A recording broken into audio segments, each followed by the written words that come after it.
আসসালামু আলাইকুম প্রিয় বন্ধুরা, আশা করছি আপনারা সবাই ভালো আছেন। আমিও আল্লাহর রহমতে ভালো হয়েছি। ভিডিও থাম্বনেইল দেখেই হয়তো আপনারা বুঝে গেছেন আজকে কি নিয়ে ভিডিও করতে যাচ্ছি।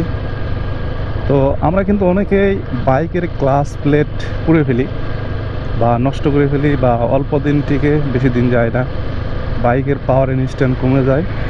এর একটাই কারণ হচ্ছে আমরা যে ভুলটা করি, সেই ভুলটা হচ্ছে বাইকের হাফ ক্লাস। মানে বাইকের এভাবে আপনারা লক্ষ্য করুন, দেখুন বাইকের হাফ ক্লাস ধরে আমরা চালাই।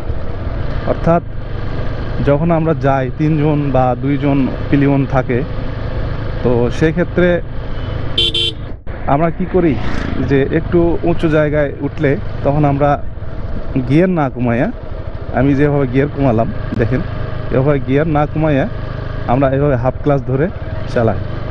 এতে কি হয়, ক্লাস প্লেটটা ঘোরে কম কিন্তু ইঞ্জিন ঘোরে বেশি। এক্ষেত্রে একটা ফ্রিকশন তৈরি হয়, যে ফ্রিকশনের কারণে ক্লাস প্লেটটা গরম হয়ে যায়। গরম হয়ে যাওয়ার কারণে তখন সেখানে ধীরে ধীরে পুড়ে যায়। ধীরে ধীরে পুড়ার কারণে আপনার ক্লাস প্লেটটা হয়তো একবারে মানে নষ্ট হয় না, ধীরে ধীরে নষ্ট হয়, এবং বুঝতে পারবেন যে আপনি তখন পাওয়ার কমে যাচ্ছে, ইঞ্জিনের পাওয়ার কমে যাচ্ছে। দেখুন আমি স্পিড কমে দিলাম, তো আমার স্পিড কত এখন, 30, 29, তো 27, 20। এখন আমি যদি 5 গিয়ারে যেতে চাই তাহলে আমার গাড়িটা ধাক্কাবে বা একটু খটখট আওয়াজ এরকম করবে।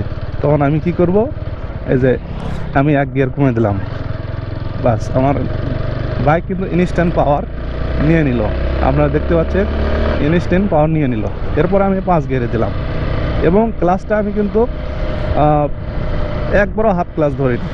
আপনারা দেখতে পাচ্ছেন আমি কিন্তু হাফ ক্লাস ধরিনি। তো এভাবে কিন্তু ক্লাসের ব্যবহার করতে হবে। তো মূল কথা হচ্ছে এটাই যে বাইকের হাফ ক্লাস কখনো ধরবেন। দেখুন বাইকের হাফ ক্লাস করছে কিন্তু আমার ইঞ্জিন খুব জোরে করেছে, কিন্তু গাড়ি কিন্তু দৌড়াচ্ছে না। তো সেক্ষেত্রে আমরা কি করব, ক্লাসটা ছেড়ে দিয়ে দরকার হলে আমরা গিয়ার কমাবো, দরকার হলে আমরা গিয়ার কমিয়ে নিব।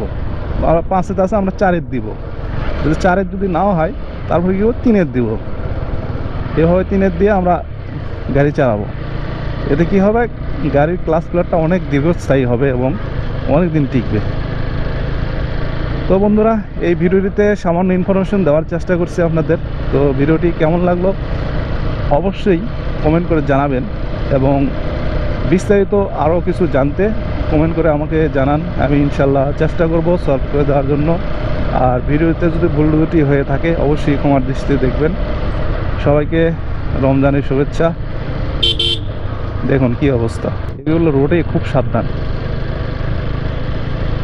কারণ গ্রাম অঞ্চলের রোডগুলো অনেক বিপজ্জনক হয়ে থাকে।